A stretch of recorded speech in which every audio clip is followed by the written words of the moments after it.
Hello everyone, फिर से स्वागत है आपका एक नई वीडियो में। आज की अपनी क्लास होने वाली बीए स्पेशल क्लास। बीए जो कल इकोनॉमिक्स की बीए की क्लास है, आपके लिए बहुत ज़्यादा इंपॉर्टेंट होने वाली है। इसमें हम आज का टॉपिक है व्यष्टि एवं समष्टि आर्थिक विश्लेषण। व्यष्टि एवं समष्टि आर्थिक विश्लेषण के बारे में हम समग्र रूप में अध्ययन करेंगे। अध्ययन करते हैं, अभी हम वीडियो को शुरुआत करते हैं। व्यष्टि एवं समष्टि शास्त्र आर्थिक विश्लेषण की दो ऐसी शाखाएं हैं। व्यष्टि जिसे अंग्रेजी में माइक्रो कहते हैं का अर्थ छोटा होता है, तथा समष्टि जिसे अंग्रेजी में मैक्रो कहते हैं, मैक्रो का अर्थ क्या होता है, बड़ा। समष्टि जिसका अर्थ छोटा होता है तथा व्यष्टि जिसका अर्थ बड़ा होता है। तदनुसार आर्थिक व्यष्टि आर्थिक विश्लेषण में व्यक्तिगत इकाइयों, विशिष्ट फर्म, विशिष्ट मूल्य, विशिष्ट उद्योग आदि का अध्ययन किया जाता है।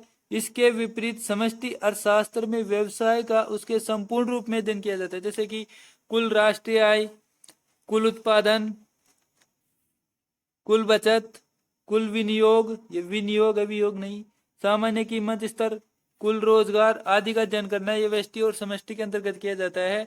व्यष्टि के अंतर्गत व्यक्तिगत इकाइयों का अध्ययन किया जाता है, जबकि समष्टि के अंतर्गत संपूर्ण अर्थव्यवस्था का समग्र रूप में अध्ययन किया जाता है। संपूर्ण अर्थव्यवस्था का अध्ययन किया जाता है। नेक्स्ट टॉपिक है हमारा व्यष्टि अर्थशास्त्र का क्षेत्र।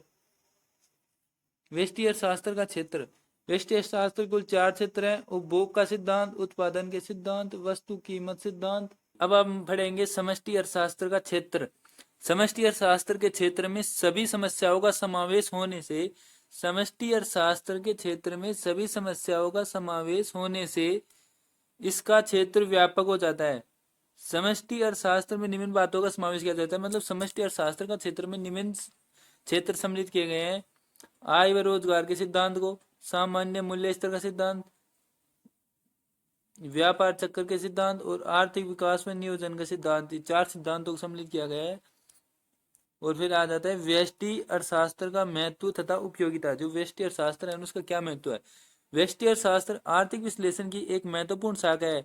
आर्थिक विश्लेषण का यह ऐसा उपकरण है जिसका सैद्धांतिक तथा व्यवहारिक दोनों ही दृष्टि से विशेष महत्व है।